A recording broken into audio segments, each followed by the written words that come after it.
right. This meeting is being recorded. You guys get that? Yeah. Yep. Covers my ass, right? Yep. Yeah. Dose of Adolescence. How you guys doing? Great, man. How are you? Good. Brothers, right?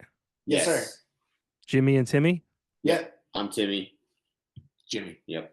Very good. Well, thanks for joining me. It's a Tuesday.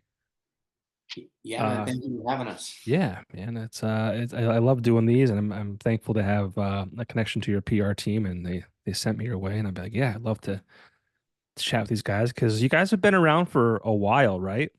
Yeah. Mhm. Yeah, we've been around for I think my brother is better with time than I am, but We technically started the band in like late 1999. I was like a 17-year-old kid. yeah. Oh wow.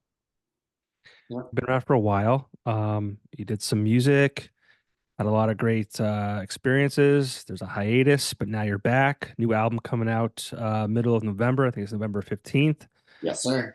Got some new singles, first new music in about 10 years or so. So talk to me about who Dose of Adolescence is, because I'm not familiar outside of what I've been listening to recently. But yeah, give me some of your history.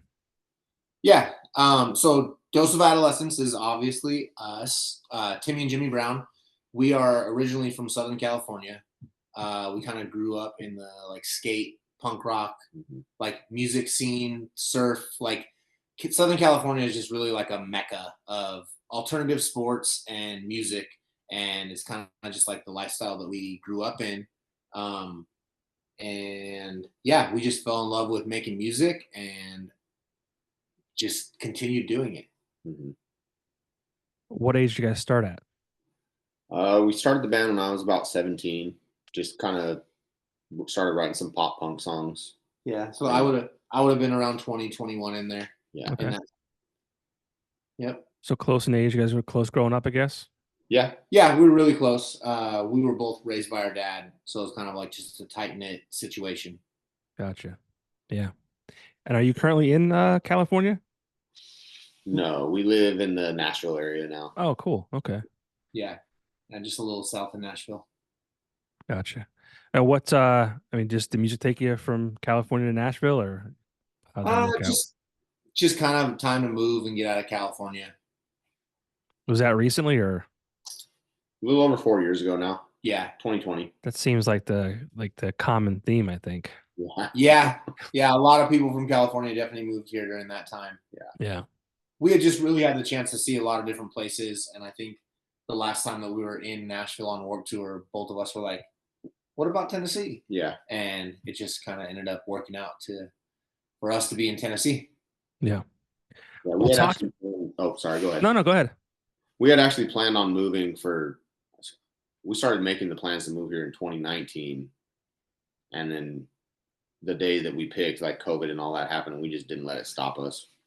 We didn't leave like while the whole flood was going on from everyone leaving California. Yeah. Yeah, I feel like Joe Rogan took a lot of people with him. Yeah. Oh, yeah. Yeah. Like everybody. I think it's still happening too. Yeah. 4 years later, it's still happening. It's not a great situation. No, it's not. It's very hard to live there now. Yeah, it's wild. I mean, I've never been there. It's a beautiful place. It's hard to make it there now. Yeah, and I mean that's where people used to flock to. Now it's like Yeah. the exact opposite. It's weird. Yeah.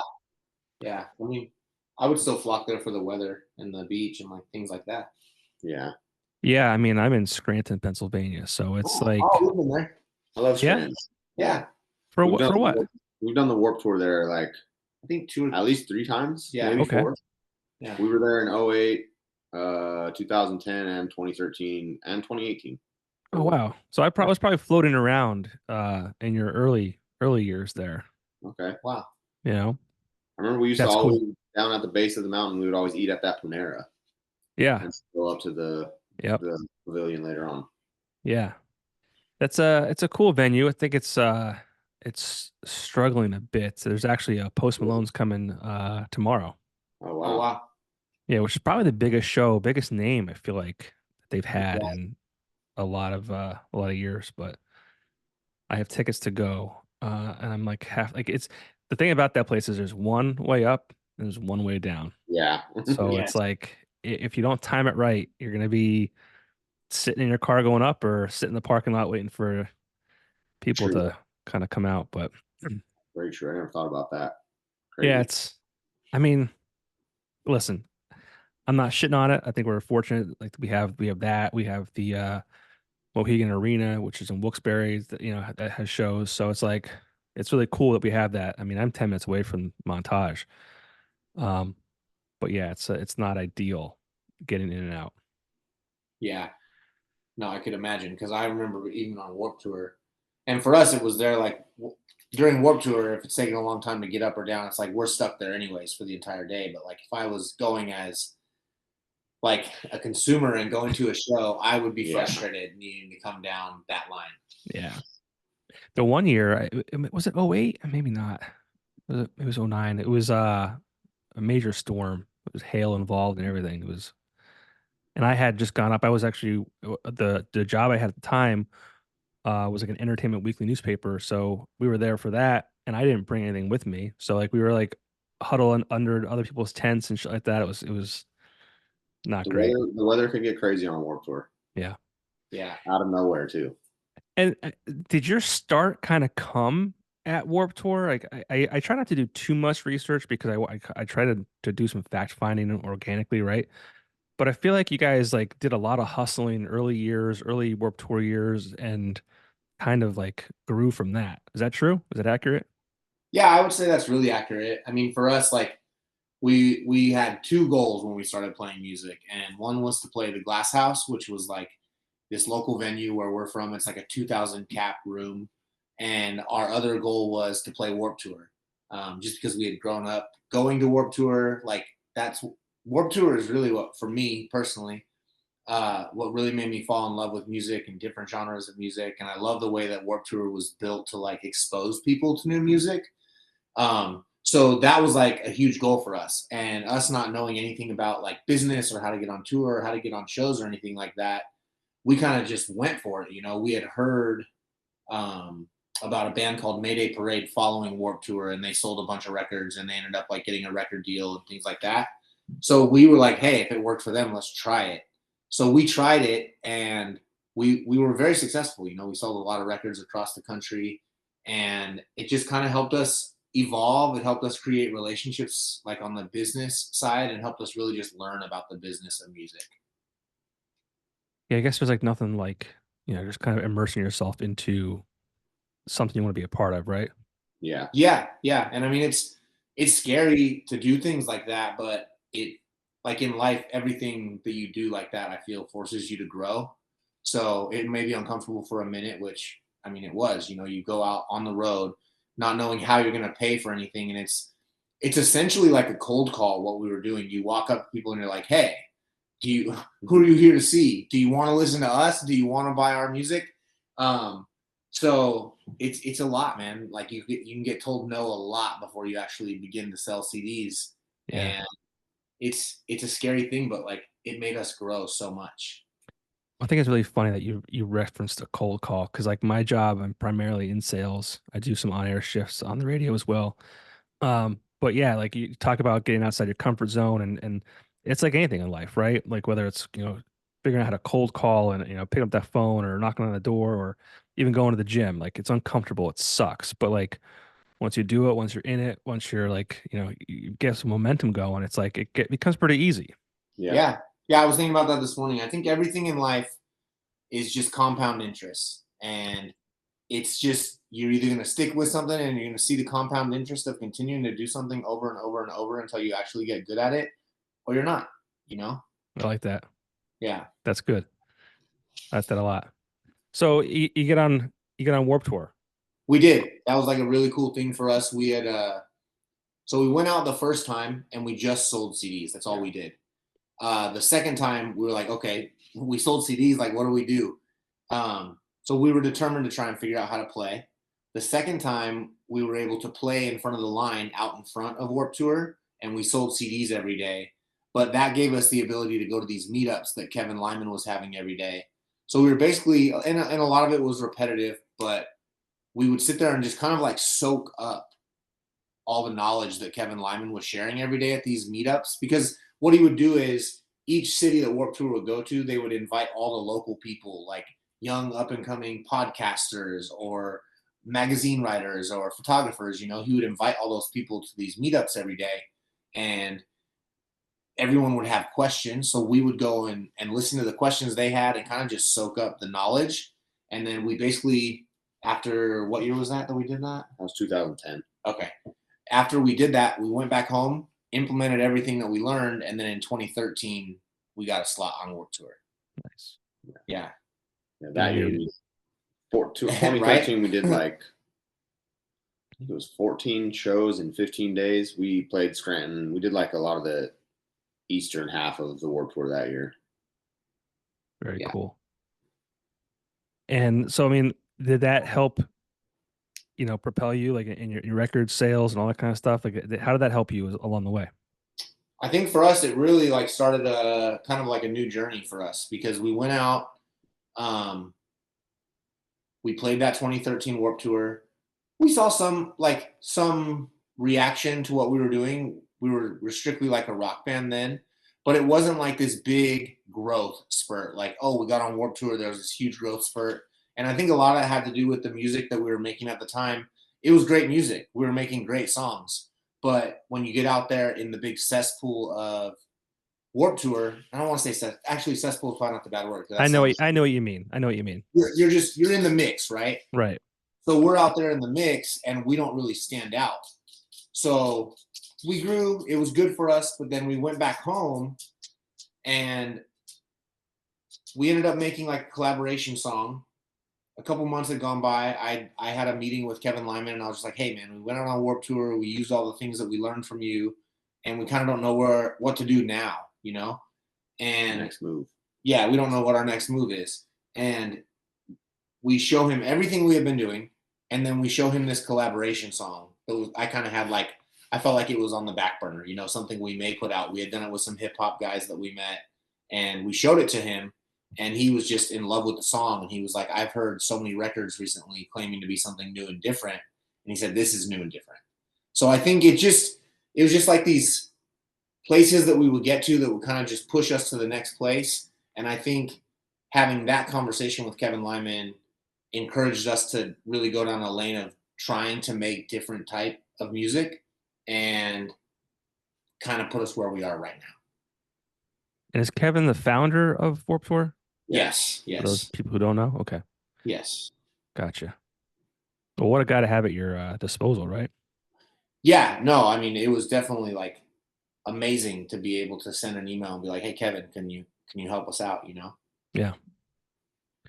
What song was that specifically?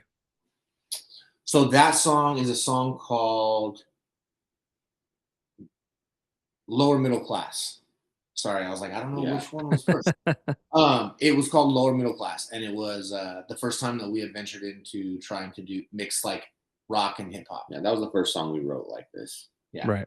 And that's what you guys are today as well, right? Yeah. Yes. Mm-hmm. And it's like, so it's like pop, there's punk, there's rock, there's hip hop. Wow. Like where did the idea to kind of combine all these genres come from? Well, we were playing South by Southwest as well in the midst of all of that. The story that he was giving, and we met a couple of guys that worked with our producer, just like mutual friends. Got to talking with them. We're like, oh yeah, we should all like get together and write a song. And then it actually happened. And we had went into it just like, yeah, let's do something fun, like outside the box, show people that we aren't just like a punk rock band. And then it just steamrolled into just fell together. Wow, yeah. Yeah, I mean, for the first one, it was really like a collaboration idea, right? And then when we got the encouragement from Kevin Lyman, it was kind of like, okay, we have something here. Let's explore it. And from there, we were like, okay, let's not have any walls, no genre lines. Let's pull from every genre that we can to make just the best songs we can. Yeah. And even this new stuff, like, I mean, I definitely hear some of that early 2000s influences, even in this new stuff. Talk to me about, we talked about the kind of start. This is the first bit of new music we've gotten in like a decade or so. Like, what happened? Well, we started taking care of our dad. He was older, getting older in the years. We just wanted to do our best to like take care of him on his last stage of life. He was still with it. I mean, but we were just taking him to all of his doctor's appointments, and he lived with us. And we just wanted to really do a good job of taking care of him. So we just kind of laid music to the side. We did take him out. Actually, the last Warped Tour that we did in 2018, he came with us. That's Probably awesome. the oldest guy to ever go on the full Warped Tour ever. That's awesome. Yeah, and then we also did like a fall tour that year as well, and he went with us. And we were going to continue to try and do that with him, but we just realized probably wasn't the best idea to take our 81-year-old dad out on the road in a van. So Yeah. we just laid it down for him. He raised us both on his own, and we know it was hard on him. And I had made him a promise when I was like a teenager that if he ever needed help like that when he got older, that I would drop whatever I was doing and help him out. Yeah, I mean that's obviously, you get older, your parents get older, and I lost my dad when I was 22, and it was like sudden. So I've never been in that like situation. That's got to be hard. Not only is it, you're putting your goals and your dreams kind of to the side, but obviously you're watching your father, decline, and um, that's got to be difficult. Yeah, you know what though too? I think during that time though, like we were always closer to the point of where like most people that saw our like family dynamic, they almost thought it was weird because we just all like got along and we're always together. I feel like in those years, we all got even closer than we had ever been before. Yeah, It was hard. I mean, to see our like hero basically finally like become human and get old, it was of rough. course. Yeah, Yeah. Well, but I mean, fine. I'm sorry that that happened, but like, yeah, a lot comes from that too. You Yeah, became closer, and obviously you guys are still close to this day. I mean, you're in a band together and you're brothers, and mhm. um, that's yeah. I mean, unfortunate, but I guess also part of life too, Yeah. which sucks. But so I mean that break took what 5, 6, 7 years. Yeah, I think we took care of him for a total of like 6 or 7 years full time, and then just it took us a minute to actually get back to where we could even Of perform. course, Because yeah, when we were taking care of him, I think we both had kind of come to the place where we were okay. The music was done, or at least that's what we thought, and it took us almost a year to be back to where we could like really play again. Yeah. You know. I can't imagine. I don't know. Like I think when you're an artist too, it's like it never leaves, Mhm. right?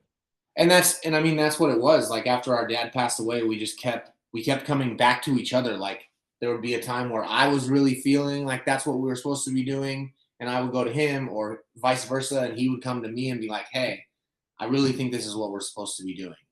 And we're both like, "Are you serious? Like at this stage of life, we're really gonna try and do this again?" But we really feel like it's who we are. Yeah. You know, we were created to play, make music, and just like share love with people. So we that's how we ended up where we're at. I mean, we kept trying to like work at it, and ultimately like asked Brian Welch, who is the co-founder of our label. We basically just told him like kind of where we were at, and it initially started as like a advice thing, like kind of how I would do with Kevin Lyman. Like, hey, I know you're a veteran in this. I don't know what to do. What would you do? Right. And it quickly turned into, well, hey, let's go meet with my manager. Hey, we're actually starting a label. Would you want to put out a record on a label? I'm like, are you kidding? Of course. So that's kind of how all this started. When we started to work back into playing music again, Brian was huge in the process. Yeah, and let's not gloss over who Brian is and who he's part of. I mean, it's Oh, just a little band, little known band, Corn. yeah, no, exactly. It's crazy. Yeah. And Brian and I had been friends, and it's still mind blowing on a daily basis. Like, okay, hold on, this is who we're able to like call and be like, hey, what do we do? Yeah. So That's wild. yeah, So no, it's Brian has his own label, Crossover Records, and He does. it's XOVR, I believe. yes. Um, so yeah, I mean, so have you guys been friends for a long time, or how did that even happen? So him and I initially met like 10 years ago.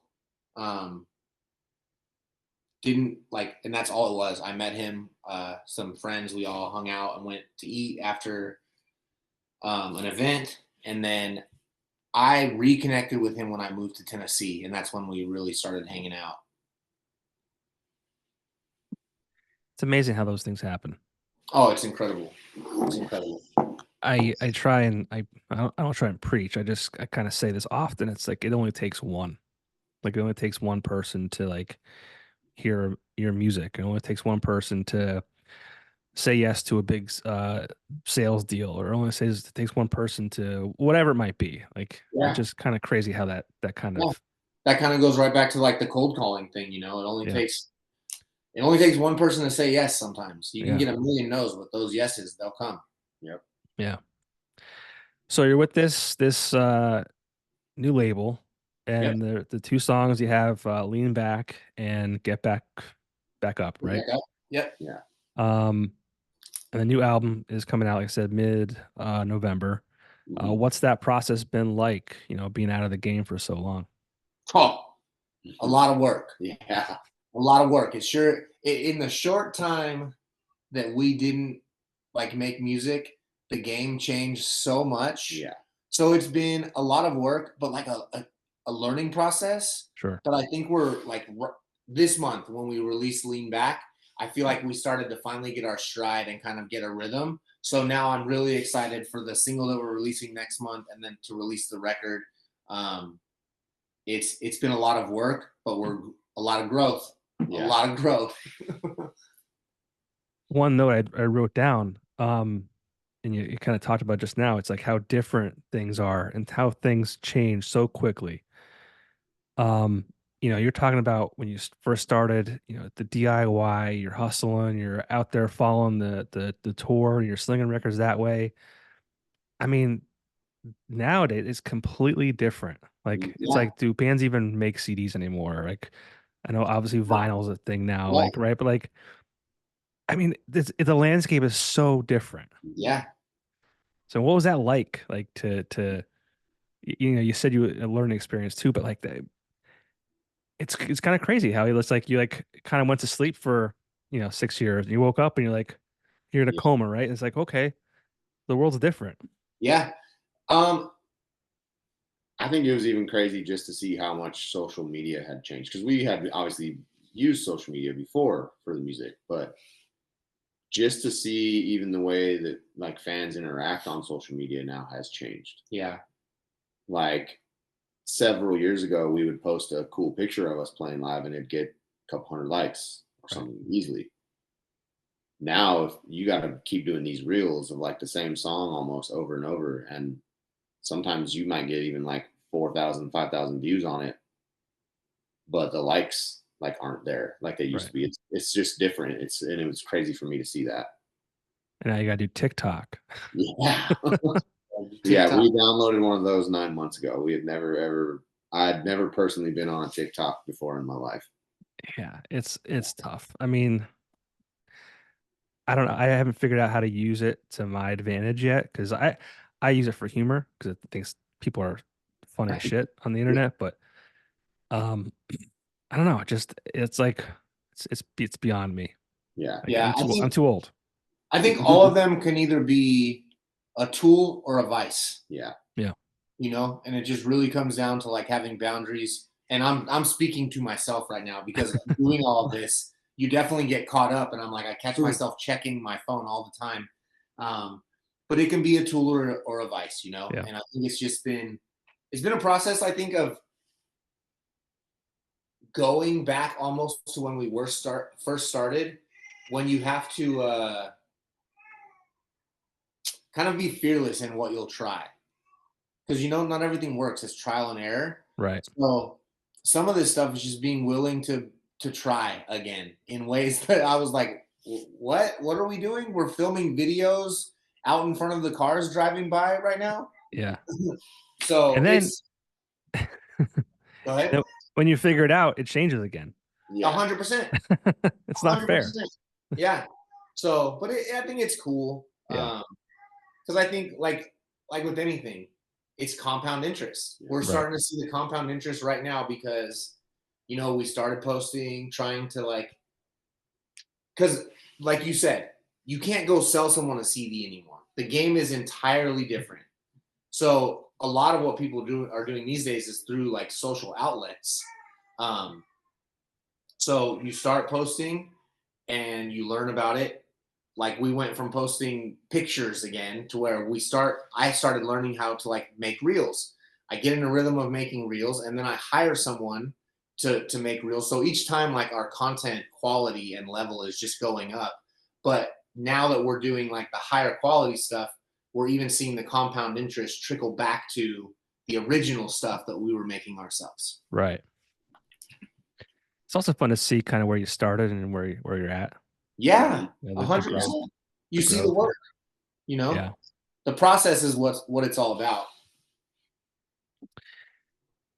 And you said you have one more single to release. When can we expect that? We're releasing that one. I want to say 3 weeks almost right now. It's in the middle of October. Middle of October. Yeah, I forget the exact date. That's okay. I think it might be October 16th, October 15th. Okay. So almost a month out from the actual album. Called Mojo Rise. Like that. So any big plans for this new release? I think we're going to continue just doing the same things that we've been doing at this point right now. Also just making sure to hold ourselves to a standard and push ourselves creatively in the process of how we're giving the world music, with social platforms and things like that, and just try and build until we start next year. And then in next year, we plan to go to radio with our first single, Get Back Up. We'll kind of just see what happens. Any tour days lined up, or are we? Not at the moment. We're holding off on that stuff until the start of next year as we release and kind of build. Okay. We're in kind of a rebranding, rebuilding season. That makes sense. Yeah. That makes sense. Yeah, I wish you guys the best of luck with it. I mean, it is a different world. I don't know how, I don't know how bands do it these days. I grew up with cassettes, CDs, the kind of you almost had a recipe on how to do things, and now it's just you get lost in the kitchen with everything. Yeah. I think you just gotta love it. You gotta be not afraid to fail or look silly again, and just try. As far as I always talk about how music and art in general is such a cool thing because it lives on, it'll live on forever, right? Even when we're all gone, what kind of legacy do you guys hope that you leave behind? For me, with our music, the legacy that I would like to leave behind is just being real, being ourselves, and just trying to spread some hope and love through our music. Yeah, that's what I was going to say, is just really leave people with a sense of hope. That was why we originally named the band Dose of Adolescence too, is when you're a kid and you're just full of hope, you're who you are, haven't been tainted by the world yet. And that's why we named the band that when we were starting out. I miss those days. Yeah. Yep. I miss those days a lot. Is that what you guys write a lot about? Is giving personal people hope? Personal experience and kind of the way that we've seen hard times be turned into hope, Yeah. We've just always written from the heart, and like you said, personal experience. Wanted to write about real stuff, not just pick a topic and right. Yeah. And what's that like? I'm sure you are able to connect with your audience because of that, right? It's real, it's honest, it's genuine. And they always say that, music saves lives and things like that. What's it like for you guys I'm sure your music has had an impact on people, or that maybe it picked them up from a dark place. What's that like for you guys to be able to have that kind of impact on people? I love it, and I love too that like it could be a song that was completely in left field to what is hitting them and they're relating to it with. But I've always enjoyed like, wow, I'm glad that like that song was able to help you through like that time. Like one instance that I always remember on our first record we ever wrote, we had a song called Zaragoza, and I literally wrote the lyrics on that song about like missing. I was kind of getting into adulthood and like working like full-time jobs, and the song was about missing hanging out with my friends. But this kid that reached out to us said it helped him through a really bad breakup. And that was the first time for me where I was like, wow, it doesn't really matter what I'm writing about. It matters how they relate to it. Right. Yeah. That's one thing that's cool about music is even at different points in your life, like you can hear the same song in different points of your life and kind of like think differently about it. Yep. Even some records to this day, if I listen to an old record that I loved in high school, it'll take me back to like that moment. Like, Yeah. like Enema of the State always reminds me of driving to the beach in my friend's car that I was best friends with in high school. It Yeah. just, and it always will. I don't know why. That's what I love about music in general. Just like, you know, in my years, when you turn 18 and you turn 21, and you have this, you're in college and certain groups of friends, and like I associated so many albums with like those moments in my life. I can almost tell you if I own the album, I can almost tell you uh the week of the year that it came out and it's in the month, right? Like almost to the day sometimes. Like it's really bizarre. That's awesome. Yeah, Like that's cool.